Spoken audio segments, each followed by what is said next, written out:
आम्ही आमचं भाग्य मानतो की आज छत्रपती शिवाजी महाराजांचा आज पाहतोय पुतळा, अश्वरूढ पुतळा टोकियोला जाणार आहे आणि त्याचं स्वागत आम्ही मुंबईमध्ये आणि वरळीमध्ये करू शकलो, हे आमचं भाग्य समजतो आम्ही. त्यासोबत काही पॉलिटिकल प्रश्न देखील आहेत. खास करून शिवभोजन थाळी आणि आनंदाचा शिदा हा बंद करण्याचा विचार राज्य सरकार करत आहे.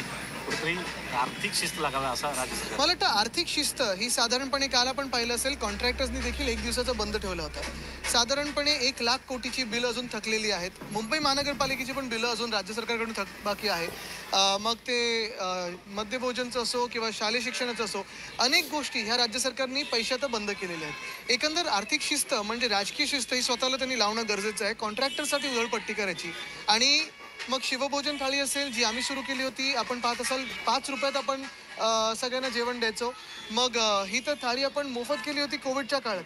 हे सगळं जी आपण सेवा पुरवू शकत होतो. आनंदाचा शिदा देखील आपण पाहिलं असेल, त्याच्यात मोठ्या प्रमाणात भ्रष्टाचार झाला होता ह्या गेल्या 2 वर्षाच्या काळामध्ये घटनाबाह्य सरकारमध्ये. आणि एकंदर कॉन्ट्रॅक्टर्सना ते आवडते कॉन्ट्रॅक्टर्स त्यांच्यावर उधळपट्टी करायची, बाकीचे जे कामं करतात त्यांची बिलं थकवायची, हेच आता भाजपचं सरकार करत आहे. कोटीची तूट भरून काढण्यासाठी अशा प्रकारे काही योजनांना ब्रेक लावावा लागणार. लाडकी बहीण योजनेवर विशेष ब्रेक जे त्यांच्यासोबत जे साथी आहेत, सोबती आहेत, जे भ्रष्टाचार करत असतात त्यांना जर ब्रेक लावला तर राज्याची जी तिजोरी ती खाली होणार नाही. मुख्यमंत्र्यांनी एक महत्त्वाचा निर्णय घेतला आहे की एस.टी. महामंडळाच्या अध्यक्षपदी संजय सेठी यांना बसवलेला आहे. प्रताप सरनाईक यांना अपेक्षा होती की आपल्याला करावं. त्या मला एक तुम्ही सांगा की MSRTC, आता ही माहिती थोडी माझ्याकडे येत आहे, MSRTCचं जे बसेस विकत घेण्याचा निर्णय झाला तो 11 तारखेला झाला. 10 तारखेला मंत्रिमंडळाचं एक्सपेन्शन झालं, विस्तार झाला. त्यानंतर कॅबिनेट मंत्री MSRTCचे अध्यक्ष म्हणून तिथे बसले होते का? हे योग्य आहे का? हे मुख्यमंत्र्यांनी देखील आम्हाला जरा सांगावं. आणि एक चांगली गोष्ट आहे की जर तिथे कोणी अधिकारी बसत असेल आणि थोडी शिस्त लावत असेल, पण अजूनही एसटीचे दर आम्ही चक्काजाम देखील केला होता मराठवाड्यामध्ये. एसटीचे दर आपण पाहताय, निवडणूक वेगळी पण एक्झामच्या आधी लगेच हे करतायत. म्हणजे निवडणुकीच्या पुरतं सगळं काही थांबवलेलं असतं, पण आता एक्झाम येणार, लोक गावी जाणार, त्याच्या आधी दरवाढ होते. हे काय योगायोग आहे की ठरवून सरकारने केलेलं भाजपच्या? मुख्यमंत्र्यांचा हा निर्णय शिंदे गटाला धक्का मानला जातोय, कारण अगोदरच पालकमंत्री पदावरून केला. धक्के अजून मिळणार आहेत ना, ते जाऊ द्या, जास्ती काही त्याच्यावर मी गौप्यस्फोट करत नाही. त्याचबरोबर धनंजय मुंडे यांच्या पत्नी करुणा मुंडे ह्या कुटुंब न्यायालयात गेल्या होत्या. त्यावेळी त्यांनी आता निर्णय आलेला आहे, कुटुंब न्यायालयाने दिलाय की कौटुंबिक हिंसाचार प्रकरणामध्ये धनंजय मुंडे दोषी आढळलेले आहेत. धक्कादायक आहे. एखाद्या मंत्रिपदावर असली बसलेली व्यक्तीवर हे सगळं कोर्टाकडून देखील आपण पाहतोय की ताशारे ओढले जात आहेत, पण मंत्रिमंडळात किंवा मुख्यमंत्र्यांच्या कानावर ह्या कुठच्याही गोष्टी जात कशा नाहीत.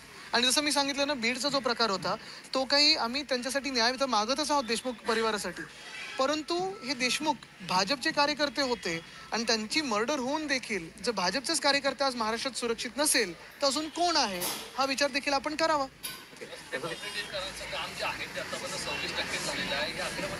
आपण मागच्या 2 वर्षात कदाचित सगळे कंटाळला असाल, जेवढ्या वेळा मी ही पत्रकार परिषद घेऊन रस्त्यांचा घोटाळा लोकांसमोर आपल्याच माध्यमातून आणला आणि आपले खास आभार मानतो की ती बातमी आपण सर्वांनीच तशीच्या तशी दाखवली.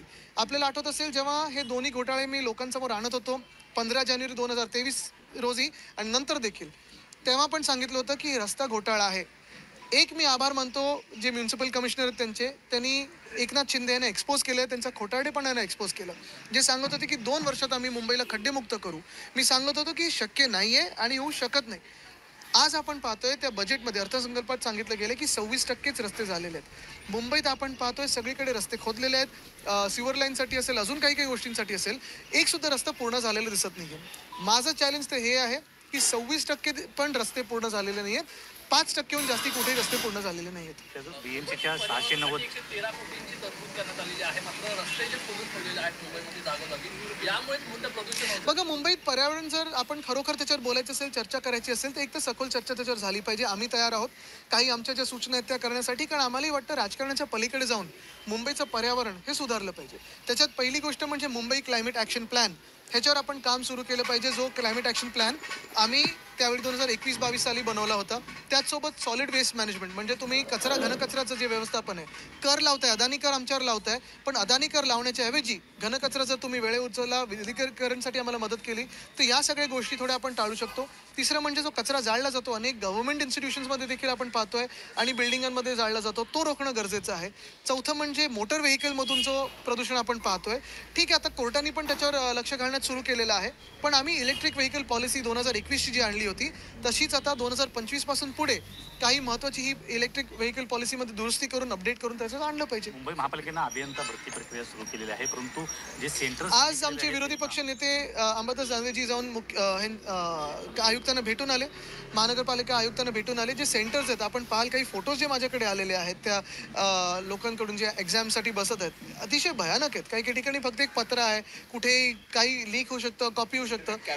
नाही, एकदमच भयानक जागी त्यांनी निवडलेल्या आहेत. आणि खरोखर मुंबई महानगरपालिका एवढी 2 वर्षात तिथे महापौर नसताना आणि नगरसेवक नसताना खालच्या पातळीवर जाऊ कशी शकते, हा एक विचार येतोय मनात. सर, बीएमसीने रेल्वेचे देखील पैसे थकवल्याची माहिती सध्या तरी समोर आली यावर. बघा, रेल्वेला पैसे द्यायचं काय कारण आहे हे देखील रेल्वेने सांगणं गरजेचं आहे. 2-3 गोष्टी तुम्हाला देतो उदाहरणं.